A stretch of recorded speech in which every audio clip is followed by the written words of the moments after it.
Doctor صاحب ہمیں یہ بتائیے گا کہ دانتوں سے یا مسوڑوں سے خون کیوں آتا ہے، یا کسی چیز کو، سخت چیز کو، کسی پھل کو وہ بائٹ کریں تو وہ خون کے ہے اس کے اوپر دھبے لگ جاتے ہیں؟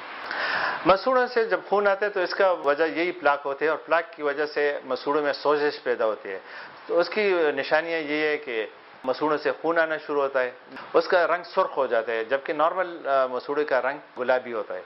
اور اس میں جو سٹیپلنگز اس کو کہتے ہیں، چھوٹے چھوٹے ڈاٹس جو ہوتے ہیں وہ غائب ہو جاتے ہیں۔ تو اس کی وجہ سے مسوڑے میں سوزش پیدا ہوتے ہیں، اور مسوڑے میں جب سوزش ہوتی ہے تو مسوڑوں سے خون بھی آتا ہے۔ مسوڑوں کی بیماری کا ادراک تو سب سے پہلے یہ کہ آپ روزانہ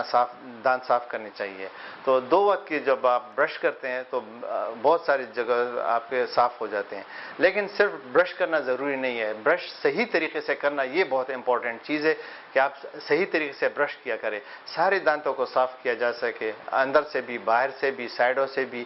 اور برش کے ساتھ ساتھ اگر فلاس بھی استعمال کیا جائے تو زیادہ بہتر ہے۔ دانتوں کا معائنہ تو ہر وقت کرنا چاہیے، اور بچوں میں تو یہ ریکمینڈڈ ہے کہ جب اس کا، جس طرح میں نے پہلے بتایا کہ پہلی سالگرہ پہ اس کا ڈینٹل وزٹ ہونا چاہیے، اور پھر بچوں میں، پھر جب بچے کی عمر 3 سال ہو جائے پھر معائنہ کرنا چاہیے، پھر اگر اس کو کوئی درد ہے بھی یا نہیں بھی ہے پھر بھی، مطلب جب بچے کی عمر 3 سال ہو جائے تو ضرور معائنہ کرنا چاہیے۔ اور ویسے ریکمینڈڈ طریقہ یہ کہ عام لوگوں کے لیے سال میں 1 دفعہ، یا اگر بہتر ہے تو ہر 6 مہینے بعد 1 دفعہ چیک اپ ضرور کروانا چاہیے۔